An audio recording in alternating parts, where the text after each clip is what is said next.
IShowSpeed Africa, Morocco. Let's explore some Moroccan history and tap into some of the deeper histories of the Moroccan culture that may not have been covered in IShowSpeed's tour to champion our young brothers' ventures here. Morocco is not just a country you visit, it's a crossroads you feel.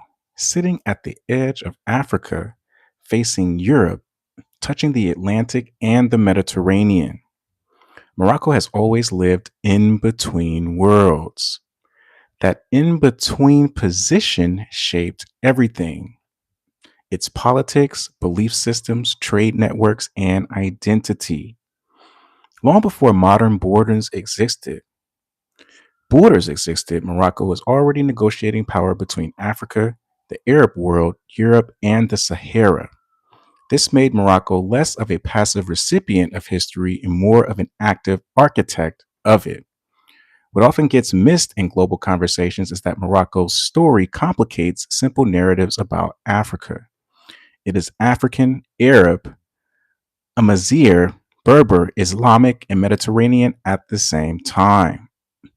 Moroccan identity wasn't formed by one conquest or one religion, but by layers of adaptation. The country learned early how to absorb influence without losing itself, a skill that helped it survive empires, colonialism, and globalization with its core intact. When I Show Speed traveled through Morocco, what stood out wasn't just the colors or architecture, it was the continuity. Daily life in the Medinas, calls to prayer echoing through cities, and century old trade routes still shaping modern commerce revealed something deeper. Morocco isn't frozen in the past, but it never abandoned it either. That tension between preservation and movement is the key to understanding Morocco. Seven foundational realities of Morocco. Number one, indigenous foundations before empires. Before Arabs or Europeans arrived, Morocco was shaped by the Amazigh, or Berber peoples. These communities developed complex social systems, oral law traditions, and trade networks across North Africa and the Sahara. They were not isolated tribes, but regional organizers of agriculture, metallurgy, and caravan logistics. Even today, Amazigh language and customs persist despite centuries of outside rule. This endurance challenges the idea that African societies were easily erased or overridden. Morocco shows how indigenous systems can coexist with later religions and empires without disappearing. Islam reached Morocco in the 7th century, but it didn't replace Amazigh identity. It fused with it. Moroccan Islam developed with strong Sufi traditions, emphasizing spirituality, scholarship, and communal ethics rather than rigid dogma. This produced Morocco's long-standing reputation for religious moderation. Jewish, Christian, and Muslim communities lived side by side for centuries, particularly in cities like Fez. Morocco's model contrasts sharply with modern assumptions that Islam spread only through force. Morocco participated in the trans-Saharan slave trade, which existed long before the transatlantic system. Enslaved people were transported north across the Sahara into North Africa and the Middle East, often working as soldiers, servants, or laborers. However, the system functioned differently than plantation slavery in the Americas. While still brutal and exploitive, enslaved individuals sometimes gained social mobility or freedom. Acknowledging Morocco's role matters not to equate systems, but to understand Africa's internal complexities beyond European involvement. Morocco controls access between the Atlantic and Mediterranean and sits near the Strait of Gibraltar. This made it indispensable to trade, diplomacy, and military strategy for centuries. Because of this position, Morocco was rarely conquered outright.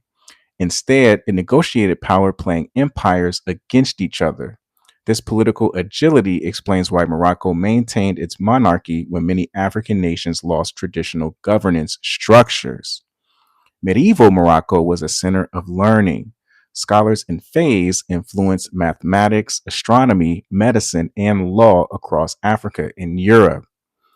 The Qarawiyyin University, founded 859 CE, is considered the world's oldest continuously operating university. These institutions trained thinkers who shaped Muslim Spain and fed knowledge into Europe's Renaissance. Morocco wasn't on the sidelines of history, it helped write the syllabus. France colonized Morocco in 1912, but Moroccan resistance preserved core institutions, especially the monarchy. This allowed Morocco to regain independence in 1956 without total societal rupture. As a result, Morocco avoided some post colonial instability seen elsewhere. The state remained centralized, culturally coherent, and diplomatically active across Africa and Europe. Today, Morocco invests heavily across West and Central Africa in banking, infrastructure, and renewable energy. It has re entered African continental institutions and positions itself as a bridge between Africa and global markets. Morocco's influence isn't military, it's economic and cultural. That quiet power often goes unnoticed, but it's reshaping African cooperation from within. 10 facts: Morocco is the only African nation with both Atlantic and Mediterranean coastlines. The Amazigh calendar predates the Gregorian calendar by centuries. Morocco has one of Africa's oldest monarchies still ruling today. Jewish communities lived in Morocco continuously for over 2,000 years. The Sahara trade routes shaped Morocco's wealth long before European colonization. Moroccan architecture influenced Spain's cathedrals and palaces. Fez once supplied Europe with books when books were rare commodities. Nawa music traces directly to formerly enslaved West Africans. Morocco was one of the first countries to recognize the United States in 1777. Morocco invests more in African banking than many larger economies. So, Moroccan history has a lot of information and important resources that are really interesting and worth exploring here. So, what does the name Morocco mean? Morocco comes from the name of the ancient imperial city, Marrakesh. The original Amazigh phrase is often traced to Marrakesh, commonly interpreted as the land of God or land of the sons of God, though scholars debate the precise linguistic roots. Europeans, Spanish, Portuguese, and French referred to the entire kingdom as Morocco because Marrakesh was the capital of the powerful Al- Almoravid and Almohad empires. In Arabic, Moroccans do not call their country Morocco. They call it Al Maghrib, meaning the west or the place where the sun sets. So Morocco has two names: internal, Al Maghrib, the western land, and an external European, Morocco, from Marrakesh. This tells you something unique. Morocco has always been seen differently from the outside than it sees itself.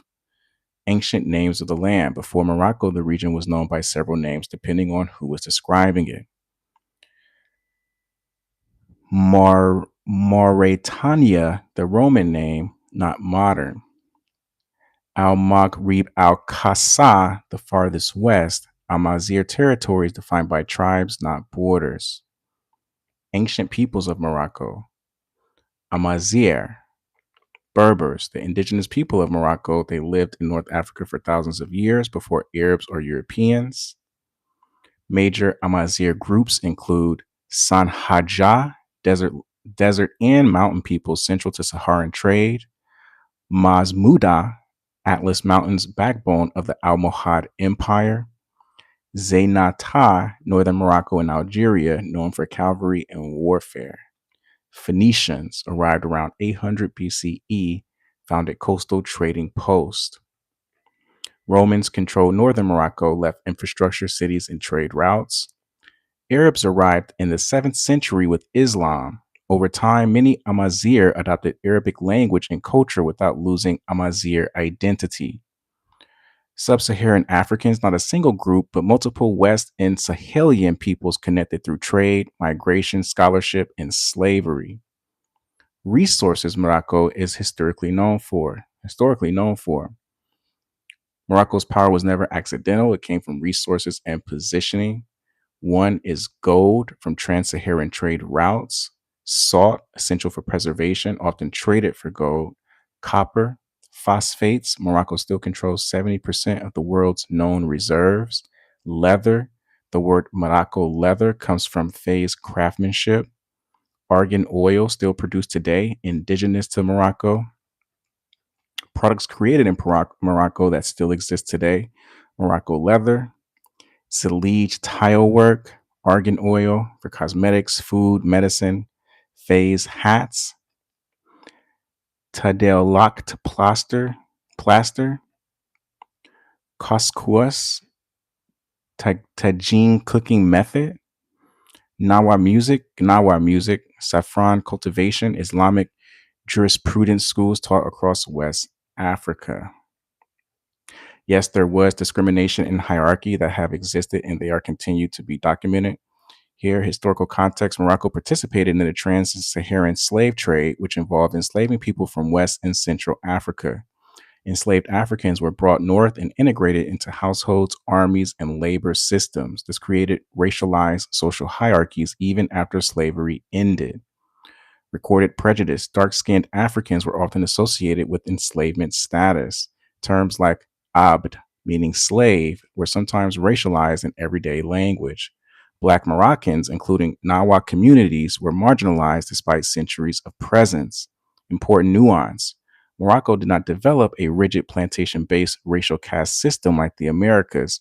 Enslaved Africans could gain freedom, status, and even power. Some became generals or royal guards.